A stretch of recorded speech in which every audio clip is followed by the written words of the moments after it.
में जो है पुलवामा का जो काकापुरा, उसमें मिलिटेंटों ने फोर्सेस की गाड़ी को निशाना बनाकर ग्रेनेड फेंका, लेकिन सड़क पर गिरा, जिसमें 12 आम शहरी जख्मी हो गए हैं।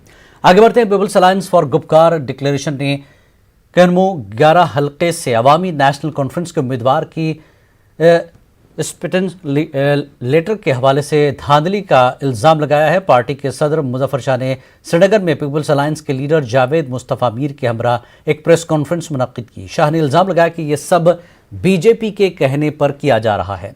मुजफ्फर शाह और जावेद मीर ने डीडीसी श्रीनगर से भी मुलाकात की है। उन्होंने इस सिलसिले में शिकायत दर्ज की है। वाज़ेह है कि अवामी नेशनल कॉन्फ्रेंस भी पीपल्स अलायंस की एक इकाई है। एक कल वाक़या हुआ हमारे कैंडिडेट के साथ खनमू 2 में, उनको एक्सेप्टेंस लेटर दी गई आफ्टर स्क्रूटनी 12:15 पे, और उसके साथ में उनको बैंक ऑथराइजेशन मिला to open the bank account, और अपने जो एक्सपेंडिचर फाइल होता है वो मिला उनको।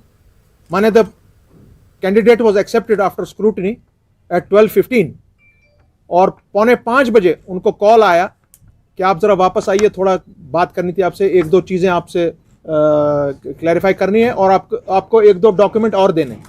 जब वो वहाँ पर गए, सो ये जो उनकी एक्सेप्टेंस लेटर है, इस एक्सेप्टेंस लेटर को उन्होंने ले लिया, और इसी लेटर पर यहाँ पर कोशिश करी लिखने की नॉट, और नीचे कोशिश की सिर्फ आर लिखने की। हमारे कैंडिडेट ने वो छीन लिया उनसे। उन्होंने कहा आपने जब एक्सेप्टेंस दे दी, जब इलेक्शन कमीशन की तरफ से एक्सेप्टेंस मिल जाती है, उसके बाद इलेक्शन कमीशन भी नहीं इसको रिव्यू कर सकता है। That is the law. और ये बहुत बड़ा एक केस बन जाएगा पूरे मुल्क में, और इससे हमारे पूरे इलेक्शन पर एक बहुत बड़ा दब्बा पड़ रहा है कि ये लोग क्या करने जा रहे हैं। एक्सेप्टेंस देकर उसको रिजेक्ट करने की कोशिश की जा रही है, और हमने उनको रंगे हाथों पकड़ लिया, और वो फोर्जरी कर रहे थे इस डॉक्यूमेंट की, जो इलेक्शन कमीशन का डॉक्यूमेंट है under their proper seal and signature.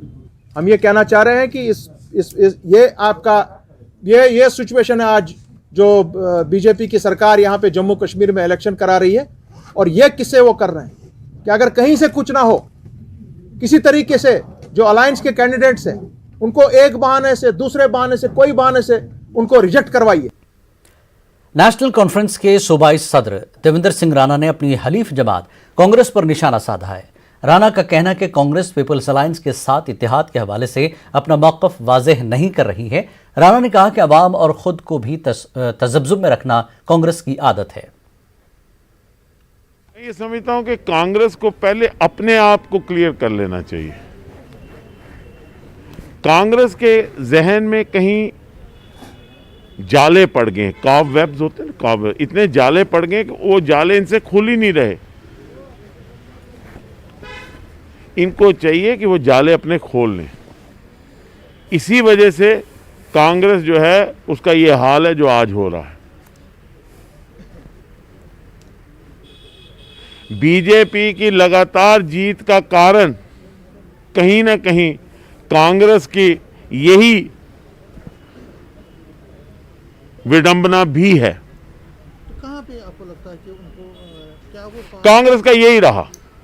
Jammu Kashmir में कांग्रेस ने यही किया जो आज कर रहे हैं, कभी प्लस कभी माइनस, और इसी में जम्मू कश्मीर खराब भी हुआ। मरकजी वजीर और बीजेपी लीडर अनुराग ठाकुर ने गुपकार अलायंस के साथ इत्तेहाद करने पर कांग्रेस को आड़े हाथों लिया। ठाकुर जम्मू में डीडीसी इंतखाबात के हवाले से पार्टी की मीटिंग की सदारत के बाद मीडिया से बात कर रहे थे। उन्होंने एनसी, पीडीपी और दीगर जमातों को मुल्क मुखालिफ करार दिया। ठाकुर ने कहा कि कांग्रेस ने वतन परस्त लोगों के जज्बात को ठेस पहुंचाई है, जिसके लिए उसे माफी मांगनी चाहिए। इसको एक हार के बाद दूसरी हार मिल रही है, और हैरान और परेशान कांग्रेस ये तय नहीं कर पा रही कि उसको करना क्या है।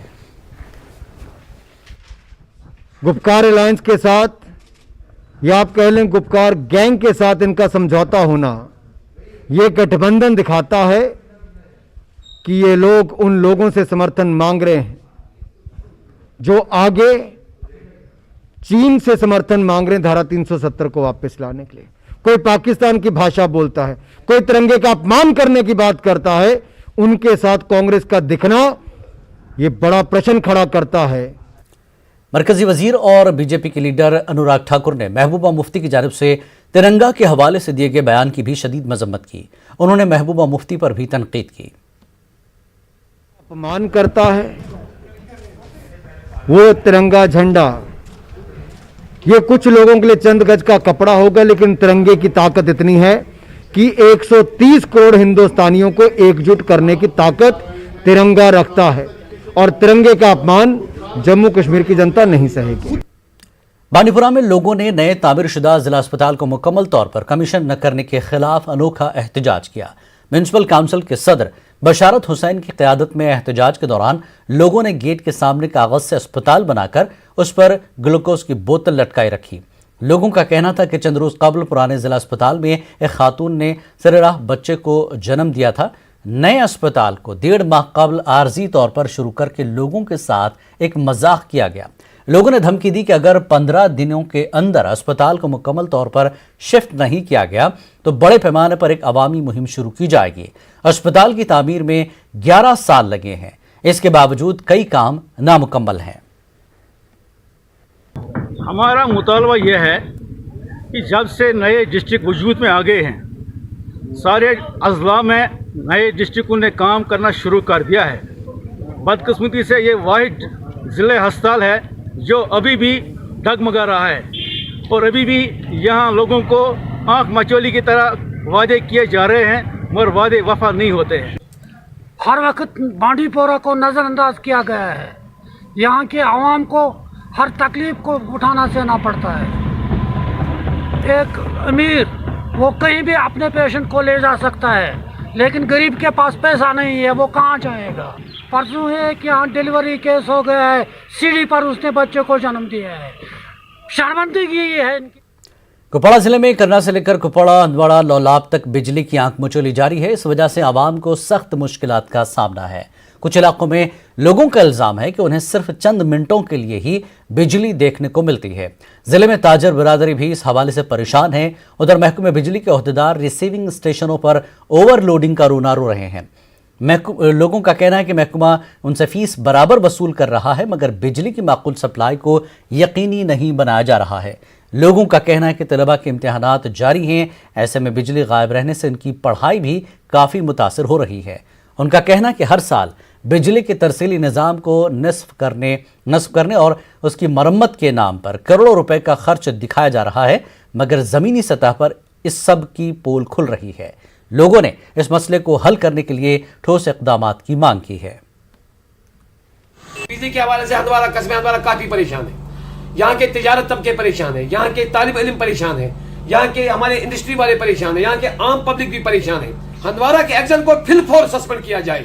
जब से उसने ये कुर्सी संभाली है तब से उसने हंदवाड़ा वालों के साथ लाइट के हिसाब से, पावर देने के हिसाब से उन्होंने इंसाफ नहीं किया।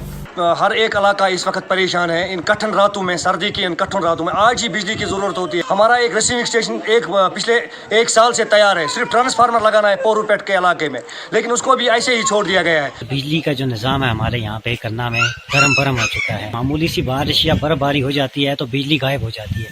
पिछले 15 दिन से बिजली का कोई शेड्यूल है ही नहीं है करना में।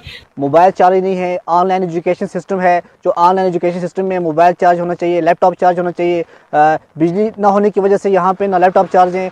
बहुत बहुत शुक्रगुजार हूँ कि आप हर जगह पे पहुँचते हैं। इस वक्त हमें जो अहम मसला है बिजली का, मैं लेफ्टिनेंट गवर्नर साहब से गुजारिश करता हूँ कि बराए मेहरबानी करके जो ये ऑफिसर्स है, ये यहाँ पे जो लोकल ऑफिसर्स है, इनको यहाँ से शिफ्ट करें। तो मेरी गुजारिश ये है कि आपकी चैनल के वसात से 18 उर्दू से कि आप ये गवर्नर साहब तक पहुँचाई। फीस के लिए आज घर घर बिजली वाले घूम रहे हैं कि फीस भरो। यहाँ पे जो शेड्यूल है बीपीएल और एवाई फैमिलीज का शेड्यूल था 98 रुपीज़। जब तक वो 98 रुपीज़ शेड्यूल चल रहा था तब तक लोग फीस भरते थे और बिजली भी आती थी। और जब से इन लोगों ने 350 ऑन द होल हर एक फैमिलीज को शेड्यूल लागू कर दिया, तो उसके बाद लोगों ने फीस नहीं भरी है, क्योंकि जब बिजली नहीं है तो फीस किस चीज़ का भरेंगे। हमारा सबसे बड़ी प्रॉब्लम होती है, लोग हीटर बॉयलर वगैरह का बेतहाशा इस्तेमाल करते हैं। लास्ट ईयर का शेड्यूल और आज के शेड्यूल में हमारा कोई फर्क नहीं है। लास्ट ईयर हम 14 आवर्स कट था, आज भी 14 आवर्स कट है, लेकिन थोड़ा जनरेशन हमें इस साल नॉर्थ साइड में थोड़ी कम है। कहीं भी ऐसा 3-4 घंटे से ज्यादा कोई फीडर ऐसा इंटरप्ट नहीं हो गया। जब तक लोगों का सपोर्ट नहीं रहेगा, ये मुमकिन नहीं है कि हम उनको पावर सप्लाई पूरा यानी 24 आवर दे दें, क्योंकि हर घर में हीटर, बॉयलर और विंटर को बहुत ज्यादा यूज होता है। अगर वो कम से कम यूज करेंगे, हमारी इंस्पेक्शन टीम्स भी हैं, पावर का जितना वो अच्छा सही इस्तेमाल करेंगे, हम उतना उनको ज्यादा। कुपवाड़ा जिले के कन्नह में बर्फानी तोदे की जद में आने से एक फौजी जवान की मौत हो गई है। हादसे में 2 जवान जख्मी भी हो गए हैं। सरहदी इलाके कन्नह में लाइन ऑफ कंट्रोल के नजदीक रोशन पोस्ट पर बर्फानी तोदा गिराया। इसकी जद में 3 जवान आए थे। इसके बाद फौज की बचाव कार्रवाई में 2 जवानों को जिंदा निकाला गया, जबकि एक फौजी जवान की मौत हो गई। जख्मियों को अस्पताल मुंतकिल किया गया है। हादसे में जान गंवाने वाले फौजी जवान की पहचान निखिल शर्मा के तौर पर हुई है। जख्मी फौजी जवानों की पहचान रमेश चांद और सिपाही गुरविंदर सिंह के तौर हुई है। वाजरे के साधना टॉप और करना के ऊपरी इलाकों में गुज़श्ता 2 रोज से भारी बर्फबारी हुई थी। धूप निकलने से बर्फ पिघल रही है। इससे बर्फानी तोदे गिरने का खतरा बढ़ गया है। इलाके में हर साल ऐसे वाकयात पेश आ रहे हैं जिनमें कई हलाकतें पेश आती हैं।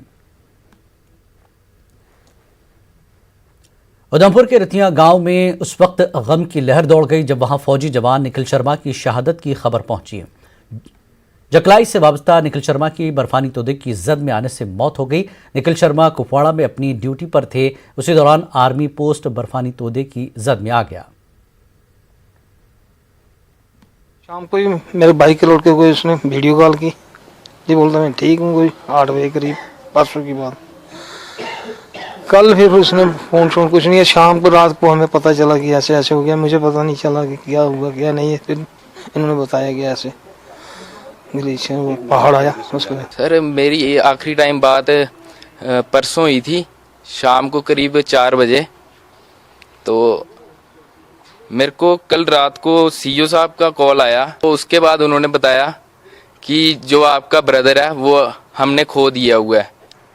सर मेरे को बहुत प्राउडी फील हो रहा हूँ मैं कि मतलब मेरा भाई कुछ नाम कमा के गया। इस जोजिला पास के करीब बर्फबारी की वजह से 4 रोज तक बंद रहने के बाद श्रीनगर ले शाहराह को एक तरफा ट्रैफिक के लिए बहाल किया गया है। पहले शाहराह पर गाड़ियों को श्रीनगर से द्रास और फिर सोनामर्ग से लद्दाख जाने की इजाजत दी गई। जोजिला पास में कम से कम 2 फुट बर्फ जमा हो गई है। इस बीच सोनामर्ग में पुलिस सूरत हाल पर पूरी नजर रखे हुए है। मुसाफिरों से कहा गया है कि वो सफर पर निकलने से कबल ट्रैफिक कंट्रोल रूम से राब्ता करें। जो रोड है वो थोड़ा सा स्लिपरी है। आज हमने फिर प्रेफरेंस अब कॉन्वॉय को दे दी, आर्मी को। उनके कुछ स्टैंडर्ड व्हीकल्स थी, 100 व्हीकल्स स्टैंडर्ड थी, और उसमें हमने कुछ LNV पैसेंजर गाड़ियां हमने ये उनको अलाउ कर दिया विद आर्मी कि वो उनके साथ ही मिनिमर जाए। एंड एक्चुअली टुडे हम डाउनवर्ड कॉन्वॉय करगिल वाले छोड़ रहे हैं। व्हेन दिस आर्मी रीचेस गुमरी, तो उस वक्त से डाउनवर्ड कॉन्वॉय आएगी आज फ्रॉम।